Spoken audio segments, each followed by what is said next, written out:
किथे मुक़ाबिलो कयईं, कहिड़ी जॻह ते मुक़ाबिलो थियो? अमजद शेख मुक़ाबिलो कयो त माण्हू मोटी आयो। साईं इहे इंडस्ट्रियूं आहिनि, इहे पुलिस जूं वॾेरे जी हिकिड़ी साज़िश हुई सिंध जे ख़िलाफ़ु, पर सिंधी माण्हू उथी पिया। शुक्र अल्हम्दुलिल्लाह, मां ॾाढो ख़ुशि आहियां त असां ॾाढा ख़ुशि आहियूं त असांजो सिंधी माण्हू जाॻी पियो आहे, वॾेरे जे ख़िलाफ़ बि थी वियो आहे, उन पुलिस जी कारकर्दगी जे ख़िलाफ़ थी वियो आहे। माण्हू जेका अॻुवा थियनि पिया, उहो केरु अॻुवा करे पियो? सभई मुक़ाबिला ॾेखारिया आहिनि पुलिस। को हिकिड़ो माण्हू ॾेखारियो अथनि जेको बाज़ाब करायो हुजनि, उन पुलिस इहा स्टेटमेंट ॾेई हुजे त न सदा इहो ॾेखारियो त मग़बी खे फिलाणी जॻह खां फिलाणी जॻह ते मुंतक़िल करे पियो, पुलिस मुक़ाबिलो कयो। पुलिस वारो न ज़ख़्मी थियो, न बूट मेरो थियो, न गोली लॻी, न गाॾी खे गोली लॻी, न किथे फायर थियो, न को ॾिठो मुग़बी बाज़ाब थियो, पर मुक़ाबले खां बाद में तव्हां ॾिठो त घोटकी में जेको पुलिस वारो पंहिंजो कोराई अॻुवा थियो हो, पुलिस वारो अॻुवा थियो, हिकु ॿी राति ते पुलिस वारा धाड़ेलनि खे गोलियूं ॾेई करे पंहिंजो सामान ॾेई करे मोटी आया। हिते ख़बर अॼु बयानु कयो वञो त असां मुक़ाबिलो कयो धाड़ेलनि सां, उन खां पोइ असांजो जेको माण्हू मग़बी बाज़ियाब थियो आहे। मां इहो पुछां थो त पोइ वरी ॾिठी त धाड़ेलनि विडियो रखियो त बाबा हीअ गोली सरकारी नंबर ते आहे, हीअ गोली ॾिसो साईं, हीअ सरकारी नंबर जी गोलियूं, असांखे गोलियूं बि ॾेई विया आहिनि, पैसा बि ॾेई विया आहिनि, हथियार बि ॾेई विया आहिनि, टोपियूं बि ॾेई आहिनि, मोबाइल बि ॾेई आहिनि, सभु असां कुझु ॾेई करे पोइ पंहिंजो माण्हू उठिया आहिनि।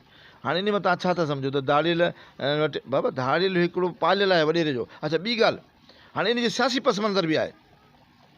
हर जेको MP MLA आहे उन जूं 8 पोलिंगूं 9 पोलिंग स्टेशनूं, मां उस्ताद आहियां, असांखे ख़बर आहे, असां ड्यूटियूं कंदा आहियूं वञी त वॾेरे जी पोलिंग स्टेशनूं किथे आहिनि, असांखे ख़बर आहे, असां ड्यूटियूं कंदा आहियूं वञी त हर वॾेरे जी हर 8 खां 10 पोलिंग स्टेशनूं आहिनि। गुड्डू खां वठी सखर ताईं जेकी बि MP MLA थींदा आहिनि, उन जूं 8 खां 10 पोलिंग स्टेशनूं कचे में आहिनि, जेकियूं सिर्फ़ु वन साइड हूंदियूं आहिनि। उते को बि माण्हू न वेंदो आहे। जॾहिं बि अमलो वेंदो आहे त अमले खे चवंदा ईअं आहिनि त बाबा तव्हां पंहिंजी मानड़ी खाओ, तव्हां चुपड़ी करे वियो, असांजा माण्हू ईंदा, हीअ ठप आणंदा अची।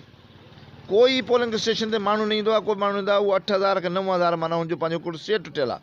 हर MP हर MLA जो कचे में 8। महिरबानी करे असां इहो चवंदा त कचे में जेको पोलिंग स्टेशनूं आहिनि, इन्हनि खे बाक़ाइदा आर्मी या रेंजर्स अॻिली इलेक्शन में वञे ऐं बीहे अची, तॾहिं वञी करे वॾेरे जो असरु ख़तमु थींदो। हिकु ॿिए नंबर में तमामु हिकिड़ी पोलिंग स्टेशन आहे जिते माण्हुनि जो वजूद ई कोन्हे, ॻोठ बि न आहे। पुराणा स्कूल ठाराए करे, पुराणी पोलिंगूं ठाहे करे उनखे अॼु ताईं माना सेंसस में शामिलु कंदा आहिनि। होॾां जा माण्हू खणी हेॾो कंदा आहिनि, हेॾो जा माण्हू होॾे कंदा आहिनि। सेंसस जेकी थींदी आहे न, जेको सेंसस थींदी आहे, ब्लॉक सर्वे थींदी आहे, उन सेंसस में उनखे छा कंदा आहिनि, उहो पोलिंग स्टेशन बचाइण जे लाइ शहर जे माण्हुनि जा नाला हेॾे दाख़िल कराईंदा आहिनि। 5 खां 8000 माण्हू हेॾे दाख़िल कराए करे पोइ वरी जेको उहो पोलिंग स्टेशन पर कंदा, हालांकि एक्चुअल उते माण्हू हूंदो ई न आहे। तव्हांजे चवण जो मक़सदु आहे त इहे धाड़ेल जेके आहिनि वॾेरनि जा धाड़ियल आहिनि। साईं धाड़ेल वॾेरे जो नौकर आहे, धाड़ेल वॾेरो पुलिस हिकिड़ी शइ आहे, इन में को बि फ़र्क़ु कोन्हे। धाड़ेल ऐं वॾेरे में को बि फ़र्क़ु कोन्हे। असां चऊं था त निगरान हुकूमत जेको आहे, महिरबानी करे जीअं आया आहिनि, अलाह साईं हिनखे बरकत ॾे। निगरान हुकूमत अची करे हिन पहिरें वॾेरे जो मोबाइल ट्रेसिंग करे, वॾेरे जे ड्राइवर जो मोबाइल ट्रेसिंग करे, पुलिस वारनि जा ख़ुदि मोबाइलनि जा ट्रेसिंग करो त तव्हांखे उन नंबर मिलंदा त कंहिंसां राब्तो आहे हुनजो। तव्हां हिकु पुलिस वारे जो राब्तो त करायो न, उनजो मोबाइल खे त वठो। अच्छा पहिरें जेकर ऑफिसर जो मोबाइल न, उनजो जेको सिपाही आहे, मक़सूद हाणे यार सखर जो हिकिड़ो सिपाही आहे, अब्दुल जब्बार नालो अथसि, महराल आहे केरु आहे, उहो सॼो सखरल आहे।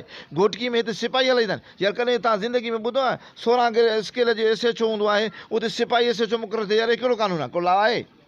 SHO हाउस स्टेशन ऑफिसर जेको आहे, उनजो नालो ई SHO आहे, हाउस स्टेशन ऑफिसर। उते हिकिड़ो सिपाही जेको आहे 5 दर्जा पास, उहो उते पुलिस ऑफिसर थी करे हलाए। यार इहो ज़ुल्म न आहे? इहो ज़ुल्म न आहे? इहो कहिड़ो तरीक़ो आहे? हाणे मां इहो चवां थो त पुलिस ऑफिसर जेका बि आहिनि, पुलिस ऑफिसर सुठा बि आहिनि, खोड़ पुलिस ऑफिसर सुठा आहिनि। अच्छा ॿियो जेको नौजवान पुलिस ऑफिसर आहे न, असांजो सिपाही, इन जो मोराल, यार जेको मुंशी वेठो आहे, जेको हुन ते मुंशी वेठो आहे थाणे ते, उहो यज़ीद 2 आहे, यज़ीद 1 आहे, यज़ीद 2 आहे। सिपाहियुनि खे ईअं थो ॻाल्हाए ॼण सिपाही हिन जे पीउ जा नौकर आहिनि। यार मुंशी खे कहिड़ी ताक़त आहे? उहो जेको डिप्लॉयमेंट जेको मुंशी आहे, सिपाही आहे, उहो डिप्लॉयमेंट करे थो उनजो नौजवाननि खे वीचारनि खे, उनखे चए थो जाओ वञो फिलाणी जॻह ते पहुच। अड़े उनखां इहो पुछ त सही, पहुचे कीअं? उन वटि मोटरसाइकिल आहे? उनखे तो गोलियूं ॾिनियूं आहिनि? उनखे तो असुलो ॾिनो आहे? उन बीमार आहे, उनखे पुछो थी त बीमार आहे न, या तुंहिंजे घर जे भाती बीमार न, बसि तूं पहुच वञ उते। पघार घणी आहे? 35,000 पघार आहे। पुलिस वारनि खे, असांजे पुलिस वारो जेको जवान आहे न, उन पुलिस वारे खे तव्हां फ़ौज वारी मरादू ॾियो, तव्हांजो हिकिड़ो बि धाड़ेल नौजवान अचे, पुलिस वारा नौजवान जेका भर्ती थिया आहिनि न, उन में वॾी गैरत आहे, पंहिंजी सिंध सां मोहबत कंदा आहिनि, पंहिंजी क़बील मोहबत कंदा आहिनि, पंहिंजे सिंधी माण्हू सां मोहबत कंदा आहिनि। हू विढ़ंदा ऐं जंप ॾींदा। तव्हां ॾिसो त मूंखे हिकिड़ो सिपाही ॿुधाए पियो त असां वटि कमांडो डिप्लो आया आहिनि कराची खां 40, चए पियो त एॾा त होशियारु आहिनि ज़हीनी, हे पाण बि वेंदा पर कुल्हे ते सिपाही खणी वेंदो आहे। एॾो माना ताक़तवर आहिनि जो माना पाण वञे पियो चए मुक़ाबिलो थी पियो त पंहिंजे कुल्हे ते हिकिड़ो सिपाही विहारे छॾियईं, चए तूं उर्दू ॻाल्हाईंदा आहिनि, चई यहाँ बैठ जाए मेरे ऊपर, पाण बि वेही रहियो, असुल बि खयईं, उन खे बि खणी वियो, उन खे ॿिन्हिनि खे जे पाण हिकु नज़र त हिकु अचे थो, ईअं न चए थो ॿ था अचूं असां, उहो एॾा जंप ॾेई करे थो पहुतो वञे। असांजो जेको कमांडोज़ आहिनि एॾा बहादुर ऐं मुड़ुस माण्हू आहिनि जो हद ई कान्हे न, पर अर्ज़ु इहो आहे त असांजे जेको पुलिस ऑफिसर आहिनि, असांजो जेको नौजवान सिपाही आहे न, उनखे जेकॾहिं मुकमल मराहतूं ॾिनी वञनि, उन मुकमल सहूलियतूं ॾियनि त इनशा ताला हू विढ़ंदो, हू बाक़ाइदा विढ़ंदो, उहो कोन हटंदो, पर उनखे ॾियो त सही, उनखे मराहतूं त ॾियो। असांजे सिपाही खे मराहतूं कोन्हनि, पर चवनि था त पुलिस ऑफिसर, असांजो पुलिस ऑफिसर ख़राबु आहे, असांजो सिपाही ख़राबु न आहे।